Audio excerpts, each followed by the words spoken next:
بسم اللہ الرحمن الرحیم۔ محترم ساتھیو، السلام علیکم۔ ناظرین گرامی، یزید کی عبرتناک موت کے بعد اس کا بیٹا معاویہ بن یزید مسند خلافت پر برجمان ہوا۔ معاویہ ابن یزید کے بارے میں کہا جاتا ہے کہ یہ اپنے باپ یزید کے بالکل برعکس تھا۔ متقی، پرہیزگار، صوم و صلات کا پابند اور احکام شریعت کو ہمیشہ ملحوظ خط رکھنے والا تھا۔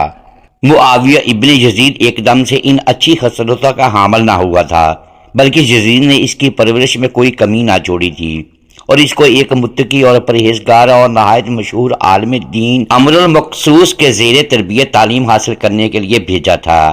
عمر مقصوص بھی جانتا تھا کہ یزید کا یہ بیٹا مستقبل کا خلیفہ ہے، چنانچہ اس نے بھی اس کی تعلیم و تربیت میں کوئی کسر نہ چھوڑی، اس کو اسلامی تعلیمات سے آراستہ کیا اور اس کو متقی اور پرہیزگار بنانے میں اس کے استاد عمر المقصوص کا بہت ہاتھ تھا۔ یہی وجہ تھی کہ جب یزید عبرتناک موت مر گیا اور خلافت کے مسند پر یزید کا بیٹا معاویہ ابن یزید بیٹھا تو اس نے صرف 40 دن کے بعد خلافت کے مسند کو چھوڑ دیا۔ وہ کہتا تھا کہ مجھے اس تخت سے اہل بیت کے خون کی جھلک نظر آتی ہے۔ اس نے اپنے باپ پر کھلے الفاظ میں تنقید کی اور کہا کہ میرے باپ نے اس تخت کو، اس حکومت کو، اقتدار کو حاصل کرنے کے لیے اہل بیت کا خون بہایا ہے۔ میں اس مسند پر مزید نہیں بیٹھ سکتا، اور برملا کہتا تھا کہ میرے باپ نے بڑا ظلم کیا ہے اور جبر سے حکومت قائم کر لی ہے۔ معاویہ بن یزید نے اپنی 40 دن کی حکومت کے دوران یہی خواہش ظاہر کی کہ وہ اقتدار امام حسین علیہ السلام کے فرزند بیمار کربلا امام زین العابدین کے سپرد کر دے۔ اس سلسلے میں اس نے امام زین العابدین کو کئی خطوط بھی لکھے، لیکن امام زین العابدین نے اس کے خطوط کا کوئی جواب نہ دیا، کیونکہ اب گوشہ نشینی اختیار کر چکے تھے اور آپ کو سیاست اور خلافت کے معاملات سے کوئی سروکار نہیں تھا۔ یزید کے 12 بیٹے تھے اور 5 بیٹیاں تھیں۔ اس نے اپنے بڑے بیٹے معاویہ بن یزید کو اچھی تعلیم و تربیت کے لیے بہترین اساتذہ کے پاس بھیجا، کیونکہ وہ اس کو اپنا جانشین مقرر کرنا چاہتا تھا۔ اس لیے یزید نے اپنے بیٹے کو مشہور اور معروف عالم دین کی سرپرستی میں دیا تھا تاکہ وہ اس کی تربیت بہترین انداز میں کرے اور وہ خلافت کے معاملات کو سنبھال سکے۔ جب 61 ہجری میں واقعہ کربلا پیش آیا تو شیخ المقصوص کو بہت تکلیف پہنچی، کیونکہ وہ محب اہل بیت تھا۔ اس نے یزید کے بیٹے کو نہ صرف عظمت اہل بیت سے روشناس کرایا، بلکہ اس نے یزید کے دونوں بیٹوں کو بھی اہل بیت کا محب بنا دیا۔ ایک طرف کربلا کا واقعہ پیش آیا اور جگہ جگہ یزید کے خلاف بغاوت اٹھنے لگی، دوسری جانب معاویہ جو کہ یزید کا جانشین تھا، اس کی تربیت ایک سچے عاشق رسول کر رہے تھے۔ واقعہ کربلا کے 3 سال میں یزید عبرتناک موت سے دوچار ہوا تو معاویہ ابن یزید 20 سال کی عمر میں تخت نشین ہوا۔ جیسے ہی وہ تخت نشین ہوا تو اس کے استاد عمر المقصوص کی محنت رنگ لائی اور اس نے آتے ہی واقعہ کربلا کی تحقیقات شروع کر دی۔ بالآخر معاویہ بن یزید نے اپنے والد یزید کو امام حسین کی شہادت کا ذمہ دار جانا اور اعلان کیا کہ میں اس ظلم کی اس کرسی پر مزید نہیں بیٹھ سکتا۔ جب بنو امیہ کے لوگوں کو اس ارادے کا علم ہوا تو وہ سمجھے کہ حکومت بنو امیہ کے ہاتھ سے نکلنے والی ہے۔ انہوں نے کسی سازش کے تحت معاویہ بن یزید کو زہر دے کر شہید کر ڈالا اور اقتدار پر مروان نے قبضہ کر لیا۔ ابن یزید خلافت سے دستبردار ہونے کے بعد زیادہ عرصہ تک زندہ نہ رہ سکے، بس 40 دن زندہ رہے اور 18 اور بعض روایت کے مطابق 21 سال کی عمر میں انتقال کر گئے۔ معاویہ بن یزید کی موت کے بارے میں کچھ راوی یہ بھی روایت بیان کرتے ہیں کہ اس کی ماں نے ہی اس کو زہر دے کر مروا دیا تھا، کیونکہ جب معاویہ بن یزید نے ڈنکے کی چوٹ پر حق کو حق اور باطل کو باطل ٹھہرایا اور اپنے باپ اور اپنے خاندان پر تنقید کی تو اس کی ماں نے اسے کہا کہ کاش میں نے تجھے جنم ہی نہ دیا ہوتا، تیرے باپ نے تیرے لیے یہ سلطنت حاصل کی، تجھے خلیفہ نامزد کیا اور تو اپنے باپ کی محنت پر ہی پانی پھیر رہا ہے، کاش تو پیدا ہی نہ ہوا ہوتا۔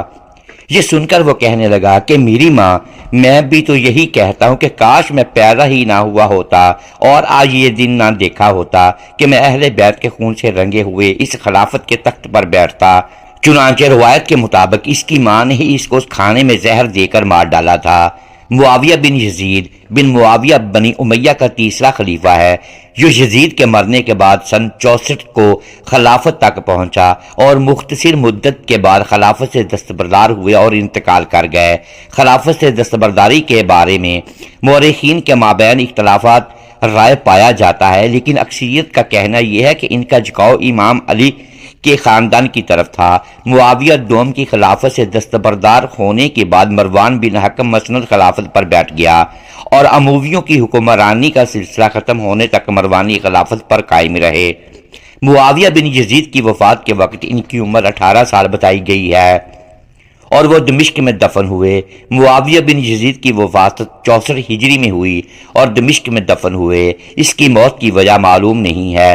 بعض مورخین نے اس کے مارے جانے کا امکان ظاہر کیا ہے اور بتایا ہے کہ اسے زہر کھلایا گیا تھا، اور بعض نے اس کی موت کو ایک ضرب قرار دیا ہے۔ بعض تاریخی روایت نے ان کی موت کو طبعی موت اور بیماری قرار دیا ہے۔ معاویہ بن یزید کی وفات کے وقت ان کی عمر کے بارے میں اختلاف ہے۔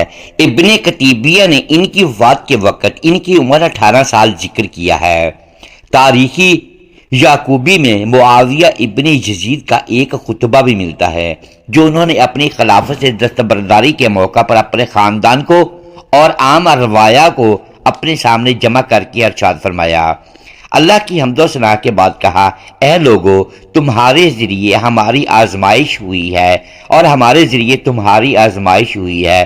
تم نے ہم سے جو کراہت کی اور جو تم نے ہم پر عیب لگائے، ہم ان سے ناواقف نہیں۔ آگاہ رہو، میرے دادا معاویہ بن ابی سفیان نے امر خلافت کے بارے میں اس سے جھگڑا کیا جو اس سے قرابت رسول میں مقدم تھا، اور اسلام میں زیادہ حقدار سابق المسلمین اور اول المومنین اور رسول رب العالمین اور خاتم المرسلین کے چچا زاد اور اولاد کا باپ تھا، اور اس نے جو تم سے کیا تم جانتے ہو، تم نے جو اس سے کیا اس سے تم انکار نہیں کرتے، حتیٰ کہ اس کے پاس موت آ گئی اور وہ اپنے عمل کا قیدی بن گیا۔ پھر میرے باپ نے امارت کی ذمہ داری سنبھالی اور وہ بھلائی کے اہل نہ تھا۔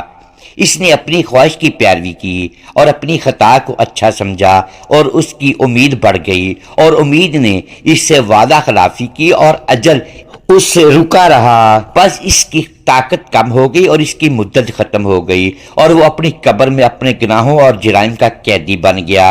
پھر وہ رو پڑا اور کہنے لگا کہ ہم پر سب سے گراں تر بات یہ ہے کہ ہم کو اس کے بچھڑنے کی جگہ اور اس کے لوٹنے کی جگہ کی برائی کا علم ہے۔